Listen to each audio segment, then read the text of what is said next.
My name is Yash Hemaraj. I'm a general partner at BGV. We are an early stage enterprise software investment firm based here in Bay Area with offices in Israel, France, and India.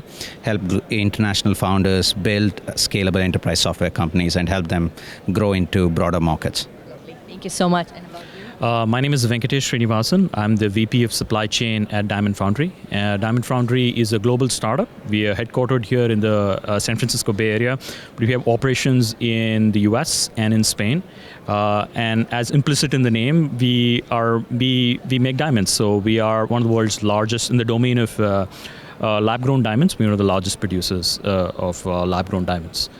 This is super interesting. I have so many different kinds of questions coming to my mind, but two things that I want to ask each one of you is your experience at TiEcon, first of all, and how this is helping you think about your startup in a newfound way, or any messaging that you're taking it back. You've heard these speakers talk. You yourself are one of those funders, investors yourself. So your thought about that? No, first of all, I mean, this is a great forum. I've been so fortunate to have some of my friends kind of, be part of the TiE community. So how TiE has benefited me, right? This is what we do. It's a relationship business. We are investing, but like I was talking earlier, it is based on trust. And this community is where we find some of the best entrepreneurs.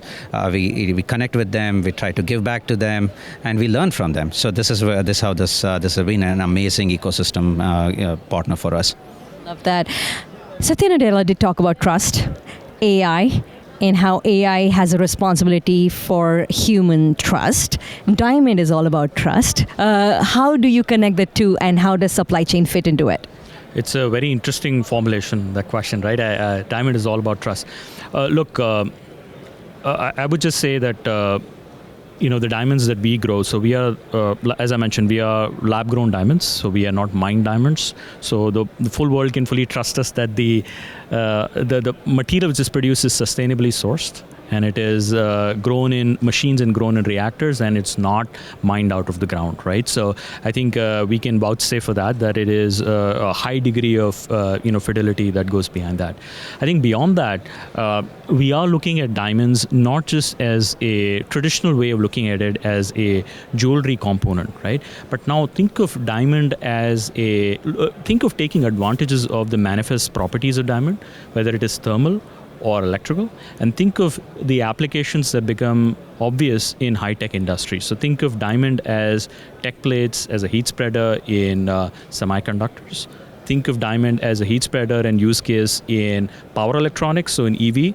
And there are a whole variety of kind of niche applications in telecom and defense as well. So all these are industries where a high degree of trust needs to be built in, and we are very happy to be a part of that. Who knew Diamond has all these kind of different purposes? Give me one use case of how you are applying AI within your work. So I'll give you an example of one of the investments that we just made. It's a company called WorkHelix.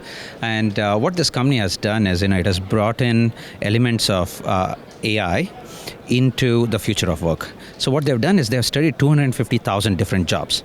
And a job for a venture capitalist, for example, is to meet founders, is to be here, is to talk, is to write investment memos. So these are the different tasks, right? And if you take each task, it's a collection of subtasks.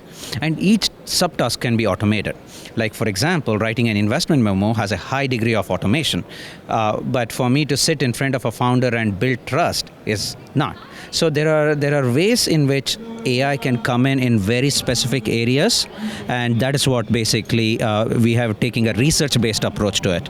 And our thesis in the firm is, how does AI augment human capacity and not replace humans? And this requires a very strategic thought around what functions can be brought in, where you can bring strategic support, where you can completely automate. So this is how we think very structurally with respect to our investments, and we help founders kind of bring the right element into every part of their own company. Like they have to do software development, they have to do go-to-market, within that sales, marketing, customer success.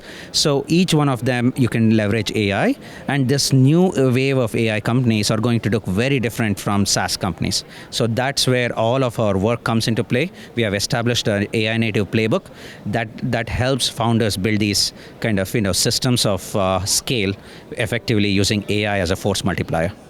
Beautiful. Thank you so much, gentlemen, for talking to us. Appreciate that. Thank you. Thank you.